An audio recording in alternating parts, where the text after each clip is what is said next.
Good morning. Welcome to the first Barb Briefing of 2023. I'm Justin Sampson, Chief Executive of Barb.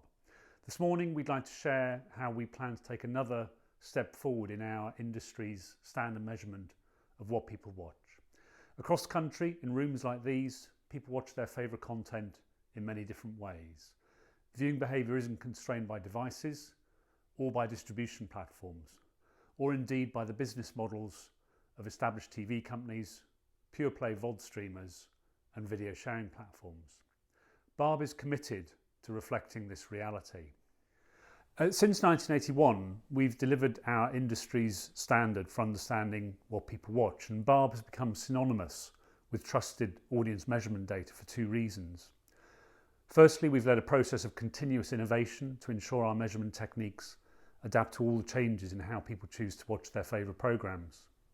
And secondly, this process of continuous development is guided by unchanging principles and values that derive from our status as a joint industry currency. We can't do what we do without transparency, objectivity and accountability. And this is why Barb has become synonymous with trust. And these principles are vital when you consider what's at stake. Ofcom reports nearly £8 billion was spent on content in 2021.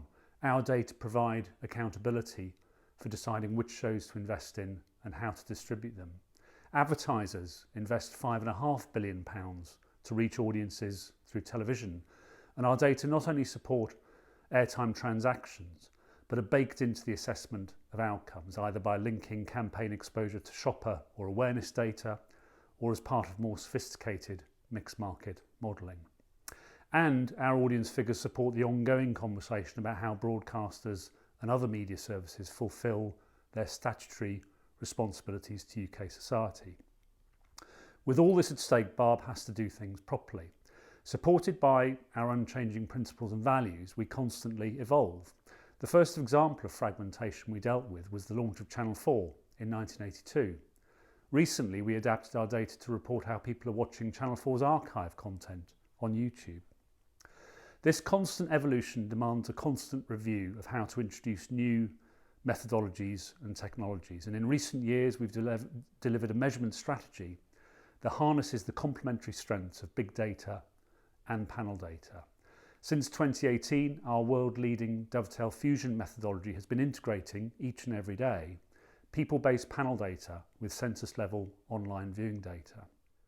Last year was our first full year of reporting audiences for Netflix, Disney+, YouTube, TikTok and other streaming services, and we're delighted to hear broadcasters talking positively about the strategic importance of having this fresh insight, and media agencies have warmly welcomed our independent insight on services with a walled garden mentality. And we're also delighted that Netflix and Disney+ have signed up as Barb subscribers. As we approached 2023, we embarked on an industry consultation to define our next evolution. The exam question: how can we extend our measurement to embrace quality content on video sharing platforms? Before I share the findings of this consultation, let's take a look at how we define total viewing right now, using 360-degree audience data and insights across services delivered by broadcasters, by pure play VOD streamers and by video sharing platforms. Here's Matt Laycock. Thanks, Justin. Since we started to report SVOD, AVOD and video sharing viewing in 2021, we've a better understanding of what people watch than ever before. It's clear the landscape continues to change, and we introduced total identified viewing to help the industry understand the shifting patterns in viewing behaviour that we're seeing. Here is this measure, and it's three parts: total broadcaster, total SVOD, AVOD and total video sharing. Combined, people watch an average of 4 hours a day in 2022, mostly on TV sets. For broadcasters, who are accounting for 2/3 of all viewing and SVOD, AVOD services, TV sets dominate. Not surprising given the desire to watch professionally produced content on the largest screen. The picture changes though for video sharing, as we can see, which averages more viewing per day than the SVOD, AVOD and more evenly over the 4 screens. Looking back, since we began reporting these data, the trend in total identified viewing, the top line here, is familiar. Viewing dips in the summer when the weather is good and people go on holiday. As the nights draw in, viewers begin to watch more. The The breakdown by sector that we can see here shows a higher proportion of viewing to video sharing services during the summer months, showing that the services such as YouTube and TikTok buck the headline picture of seasonality. Moving to a content level, here we can see the top SVOD titles in 2022. Glass Onion pulled in just over 6.7 million viewers in its first 7 days, making it the #1 SVOD title of the year. But the big three services all feature in the top 20 SVOD shows of the year. Turning Red was the strongest performer for Disney+, while Lord of the Rings: Rings of Power led the way on Amazon. And we can't ignore the return of Stranger Things on Netflix. Season 4 performed very strongly in the middle of the year for them. But how do these numbers compare with shows on broadcast channels? Contrary to a popular narrative, shows on broadcast channels still draw the largest audiences. And last year it was live football, I'm a Celebrity and Bake Off that showed the power of social glue events that viewers want to watch with the rest of the nation. And of course, huge news events also fit this bill. The Queen's funeral, broadcast on over 50 channels simultaneously, was the most watched programme in the UK in 2022. Let's hear how a broadcaster is using our insight into what people watch for their own analysis.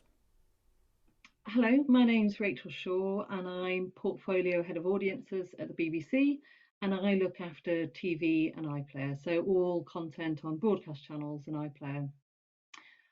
The new Barb data has been an absolute revelation for us. It's been the most joyous journey, I think, to be able to take this data, to be able to peek behind the curtain of SVOD and to be able to see for ourselves the successes of Netflix and Disney and Amazon, to see what works.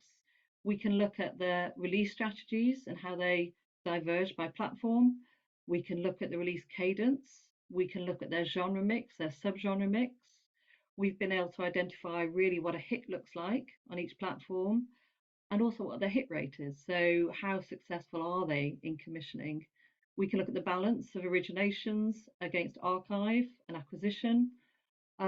It's been absolutely wonderful, and it's been completely necessary because certainly in my role, when I'm talking to commissioning editors, producers, channel controllers, not being able to have this data has been quite a barrier to us in terms of commissioning conversations, understanding creativity, understanding the strategies of different on-demand platforms. And now we can have really, really in-depth conversations, understand what the audiences is viewing, particularly the under 35 demographics, so looking at children and young audiences. And it's been fantastic. We've absolutely loved being able to see this data over the last 12 months or so. So it's been brilliant to be able to look at the SVOD platforms, but actually it's been really, really intriguing to be able to look at video sharing alongside it. So we are just as interested in seeing what's happening with YouTube and TikTok and when content is consumed by which demographics. So that's been great. But the next step, to be able to look at content on video sharing platforms, is vital for us. As much as we love the SVOD data, understanding, I think particularly in the non-scripted world, the type of content consumed on the video sharing platforms is where we want to go to next. So we know that around a third of viewing for YouTube is on the TV set. That kind of looks and feels and smells like TV to most people. If you watch 3 short forms bit of content, it's essentially long form. So that next step where we can look at YouTube data and content is going to be really, really important for us. Thanks, Rachel, for that insight. Let's look at a 360-degree example of how people watch one particular BBC programme. Here's everyone's favourite AC/DC soundtracked World War II series, SAS Rogue Heroes. We're looking at viewing to the final episode only. All the episodes were made available at once on iPlayer, with BBC One also airing the series weekly. We can see that just under 45% of the viewing to the final episode happened pre-broadcast, with equal numbers coming from its live transmission and post-broadcast. In terms of devices, the lion's share of the viewing, as with broadcaster content in general, came from TV sets at each stage of the episode's initial availability, with over 90% of all of the viewing happening on TV sets. We can also look at viewing patterns in the round like this for all the shows that have a similar windowing strategy on linear channels. For SVOD shows, we can focus on how viewing builds for titles over time and for different demographics. Here, we're looking at the first 28 days of viewing for Glass Onion on Netflix. It launched on December the 23rd, and viewing is really strong up to January the 2nd, a bank holiday, after which it drops off. We often see SVOD viewing peak on weekends and around holidays, and Glass Onion has capitalised on this.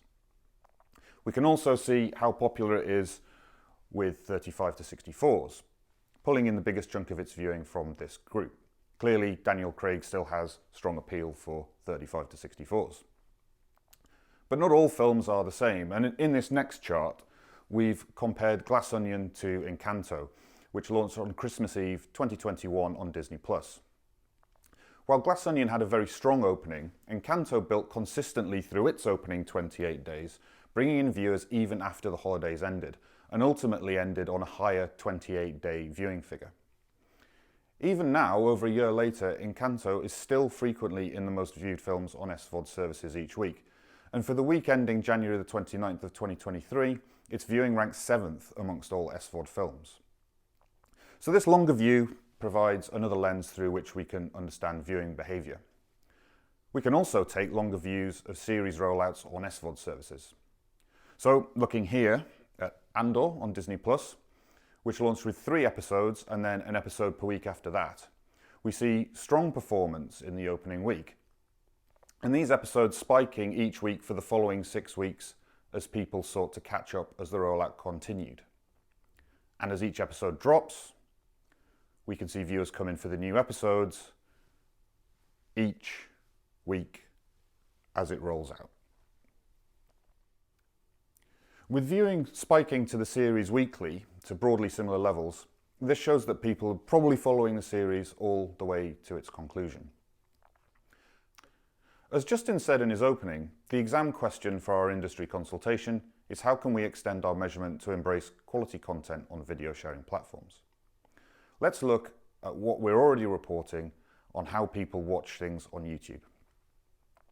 When Liverpool played Real Madrid in the Champions League final, BT Sport live streamed the game on their YouTube channel.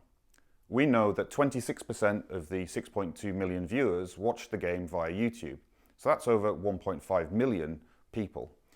And these people were younger than the audience on average, broadening the profile of the final and vindicating BT's decision to use YouTube to reach a wider audience. We can measure viewing via YouTube on TV sets in panel homes if broadcasters help us with content references. And another example is the VOD library that Channel 4 recently put on YouTube. At the moment, the amount of viewing to Channel 4 content on YouTube is quite small compared to the viewing to their linear schedule or on All 4. However, it is big enough for us to understand more about viewing to Channel 4 content on the platform. Viewing to this platform skews more towards under 35s than the linear and All 4 viewing does at the moment. There's also enough viewing data to show how different genres of programming perform on YouTube for Channel 4 versus their other platforms. So here in this stacked bar chart, we can see entertainment programming making up a much bigger chunk of the YouTube viewing than for the other platforms, while dramas are engaged with more on All 4. And this is then played out in the top programming for the different platforms that we can see here. While Gogglebox appears in the top 10 of the programs for all 3 of the platforms that Channel 4 are putting programming out on, the programming on YouTube that attracts most viewing encompasses old favourites like The Inbetweeners, as well as reality entertainment shows like Below Deck that don't feature in the top 10s on the other platforms. So with collaboration, we're already getting some insight into the content viewed on YouTube, and it's exciting to see users of Barb data around the industry are getting more and more value from our industry standard measurement of what people watch. But don't just take my word from it. Let's hear from Martin Greenbank at Channel 4.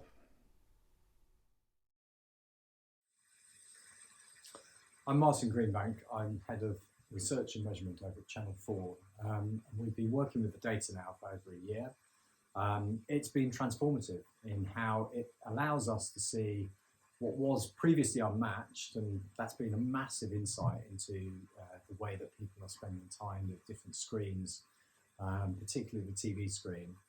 But in terms of the content that we're looking at, whether it be advertising or programming, the first time we're really getting to understand the viewing across platforms, which is fundamentally taking us to a new level of strategic insight.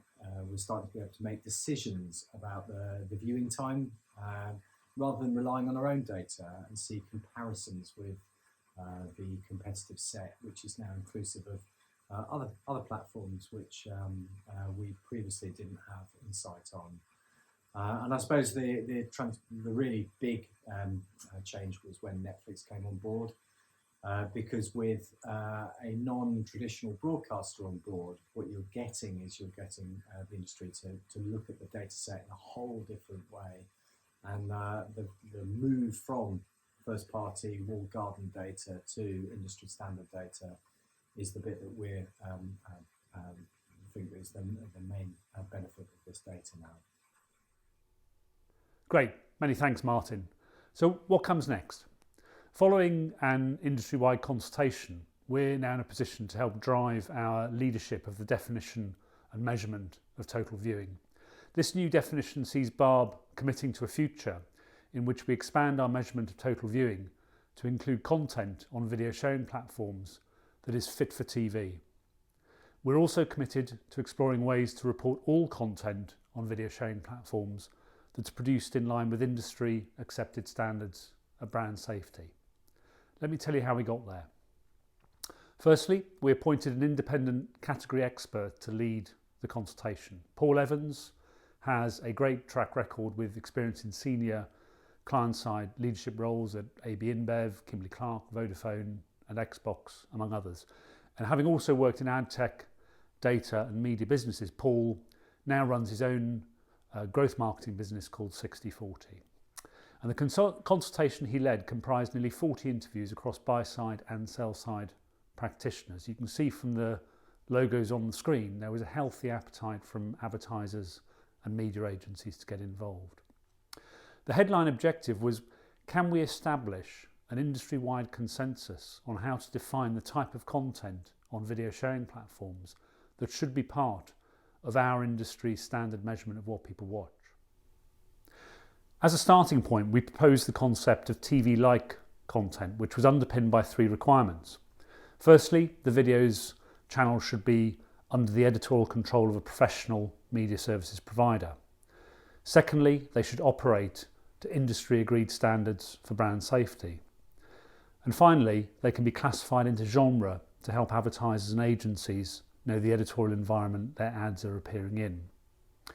As well as referencing principles and language in legal frameworks, such as the EU's Audiovisual Media Services Directive, these requirements resonate with points made by Mark Pritchard of P&G in his seminal speeches of a few years ago. Mark talked about the importance of responsible editorial control over the quality of content, as well as investing in places where brands are proven safe and where the content is known. So how did the industry react to this? Well, firstly, there wasn't a great deal of appetite for our working phrase, TV-like content.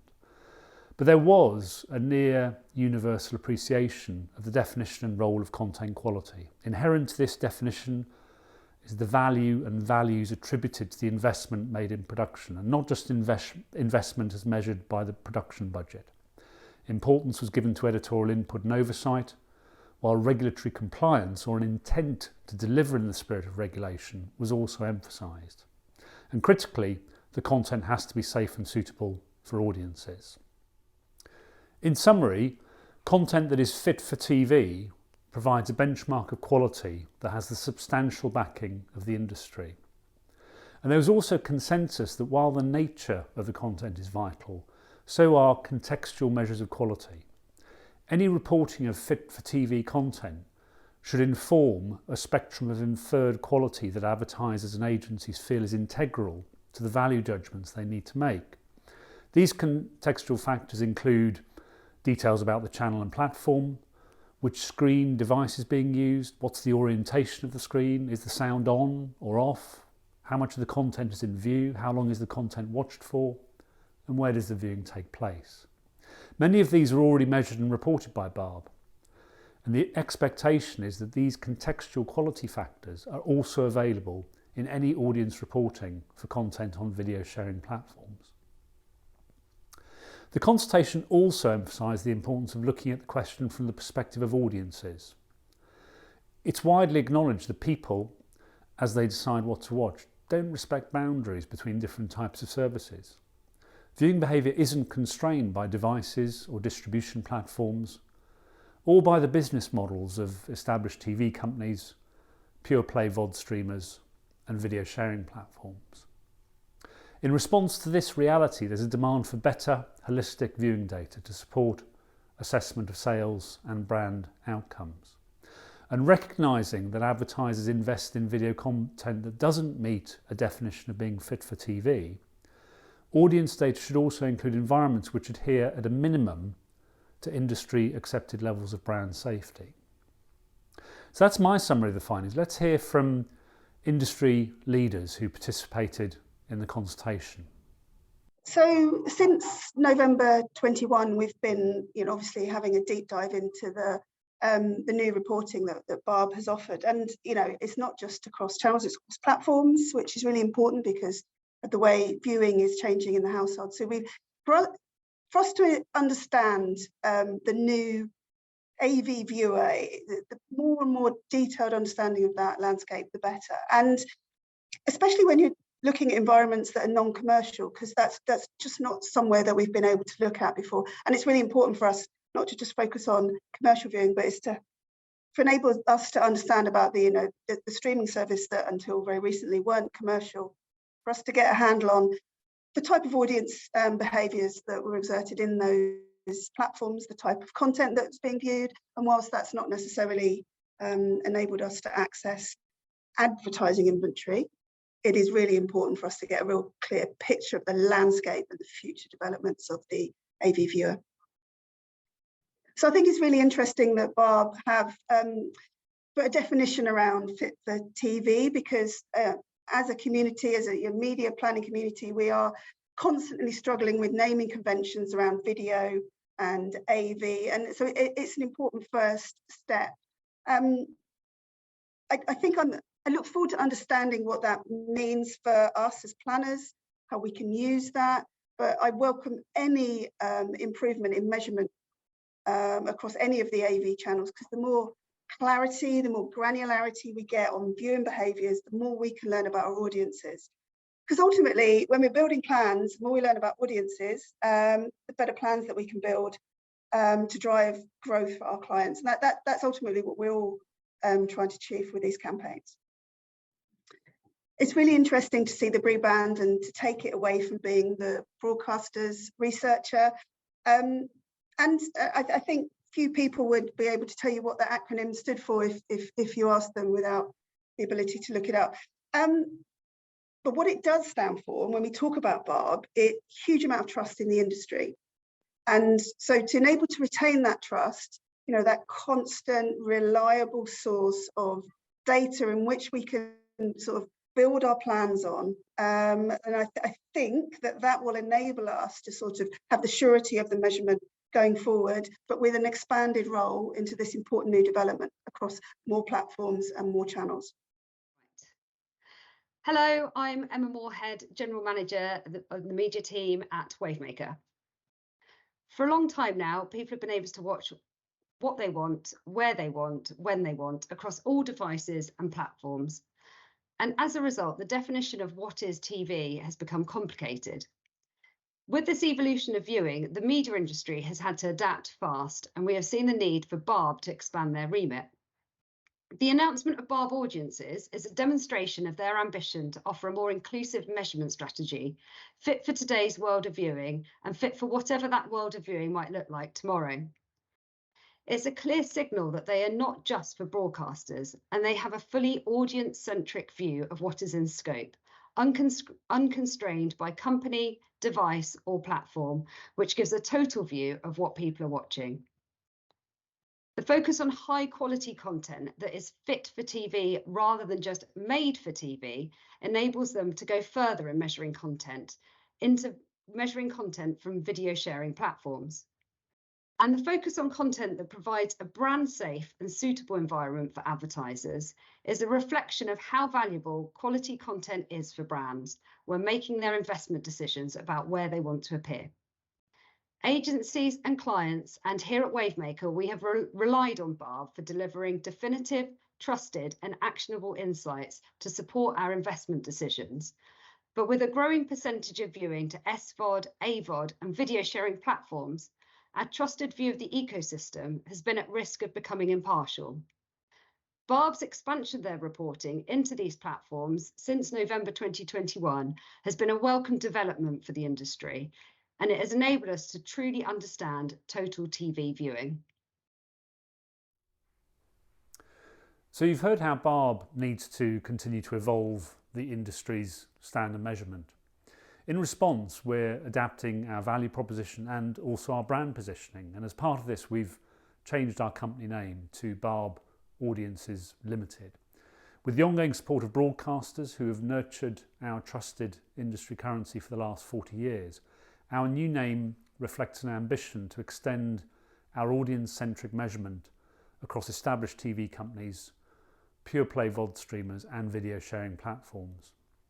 As the past, present and future of total viewing measurement, Barb is uniquely placed to deliver integrated audience data and actionable insights that empower the transformation of the UK TV and advertising ecosystem. Our new brand positioning builds on a heritage of 40 years of continuous innovation and development, in which time Barb has become synonymous with trusted industry standard data. And our new brand reflects an inclusive approach to measuring viewing behaviour that isn't constrained by devices or by distribution platforms or by the business models of companies that make and distribute the content that people want to watch. We've delivered on this promise with audience data for services such as Netflix and Disney+. We're delivering headline reach and time spent viewing data for the video sharing platforms, and the consultation gives us the remit to go further to meet the demand that is clear from advertisers and agencies. I'm sure our commitment will prompt many questions about how and when we will deliver. We don't yet have all the answers, but we do know our capabilities are always enhanced by the active participation of businesses that make content and the platforms that distribute what people want to watch. And as we engage with the companies who can help us extend our industry standard for measuring what people watch, we'll continue to be guided by the principles and values that have served our industry so well for more than 40 years. Independence, transparency, objectivity, accountability. Please do get in touch if you'd like to hear more about our plans. You'll find contact details at the bottom of the screen. We'd love to have the opportunity to come and talk to you more about what we're doing now and what comes next. And if you have colleagues who couldn't be here live, they can watch this session on our YouTube channel. Search for Barb Audiences to give yourself the best chance of not bumping into Barb from Stranger Things at Comic Con. Many thanks for your time. See you soon.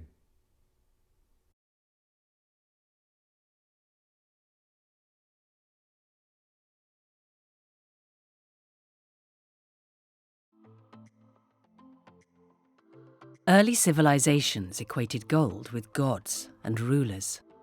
And when James W. Marshall discovered it in Coloma, California in 1848, over 300,000 prospectors headed out west, so beginning the gold rush.